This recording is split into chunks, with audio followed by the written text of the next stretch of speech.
Voilà, on passe maintenant au hockey sur gazon. Alors, Claude Aymar, les Pakistanais sont un petit peu les Brésiliens comme en football, c'est-à-dire des artistes, des techniciens, de super très grands joueurs.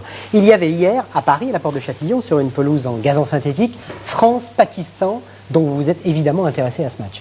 Et oui, France-Pakistan, très intéressant et très spectaculaire. Je vous ai ramené, Gérard, la balle du match. On voit, elle est un petit peu plus grosse qu'une balle de golf, elle pèse 160 grammes et quelquefois elle vole à plus de 200 km/h. Surtout quand ce sont les magiciens pakistanais. Hein. Faites ça bon. Voilà. Elle est très dure, on l'entend. Et surtout quand ce sont les magiciens pakistanais qui tapent. Donc. Mais il y avait aussi dans ce tournoi de France les Australiens, les Gallois et puis les Français qui préparent surtout la Coupe d'Europe qui se déroulera à Paris au mois de juin. On voit tout ça en images. Un speaker qui fait ses annonces en pakistanais. Des chants, des drapeaux, des supporters pakistanais. La présence de l'équipe nationale du Pakistan, vraiment, hier après-midi, le stade Jules Noël à Paris ressemblait étrangement à celui de Lahore, au Pakistan. C'est le jeu national. D'abord, on est pakistanais, et deuxième, on vit en France. Alors, la France-Pakistan, c'est super. Notre pays qui jouait, tout le monde est joué au hockey. Et oui, les Pakistanais aiment le hockey. Et d'ailleurs, ils sont venus nombreux. Pratiquement 80% des spectateurs sont pakistanais. Mais c'est vrai que l'affiche de ce tournoi de France est de qualité. Pakistan et France, bien sûr, mais aussi Pays de Galles en rouge et surtout Australie en jaune. Le Pakistan est le second mondial, l'Australie est le troisième mondial. La France a terminé 7e de la même compétition. Pour nous, c'est une valeur étalon qui est importante à la veille des championnats d'Europe. L'Australie, c'est une équipe solide, bien amenée par son capitaine, le numéro 1, Warren Birmingham, et par son avant-centre, Stephen Davis. C'est le numéro 10. Une équipe qui joue à l'européenne, c'est-à-dire très physique.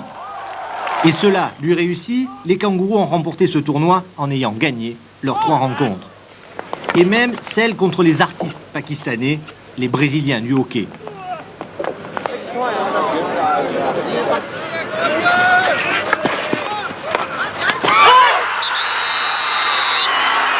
Anjum Saed, puis Shabazz Ahmed, 2-0 en 7 minutes, l'équipe de France est KO. On a abordé le match, on n'avait pas de jus. Dès le départ, on a respecté aucune consigne, c'est-à-dire qu'il fallait surtout pas jouer avec de grands espaces contre les Pakistanais. Et dès le départ, on a essayé de faire le jeu, ils nous ont laissé venir, ils nous ont pris en contre, et puis ça a défilé. Ça a défilé, le Pakistan a marqué encore 5 buts avant la mi-temps, dont un de nouveau par Shabazz Ahmed, meilleur joueur mondial et idole de tout un peuple. On peut dire que nous avons un talent naturel. Chez nous, tous les enfants essaient tous les sports. Et ceux qui se spécialisent dans le hockey sont vraiment les meilleurs.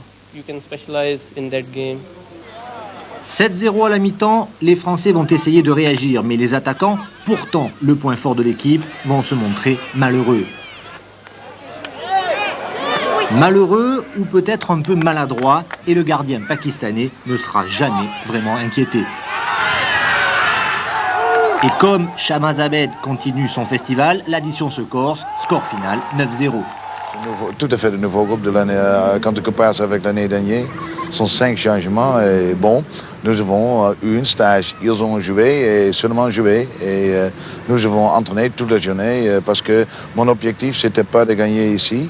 Mon objectif, c'est en 4 semaines. Dans 4 semaines pour la Coupe d'Europe qui se déroulera ici et où les Français espèrent une place parmi les 4 premiers. Quant aux Pakistanais, leur objectif, eux, est déjà défini. C'est tout simplement le titre olympique en 92 à Barcelone. Et on continue avec le hockey sur gazon parce que c'est une des forces de Stade 2, c'est de parler de tous les sports. Même si on en parle seulement une fois par an, on essaie de parler de tout.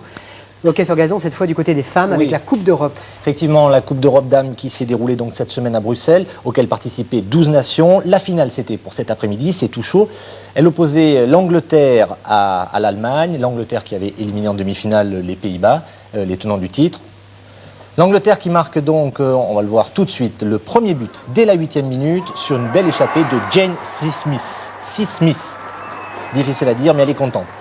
On revoit le but pour s'apercevoir bien que la balle passe au-dessus du bras du goal allemand, j'allais dire de la goal allemande.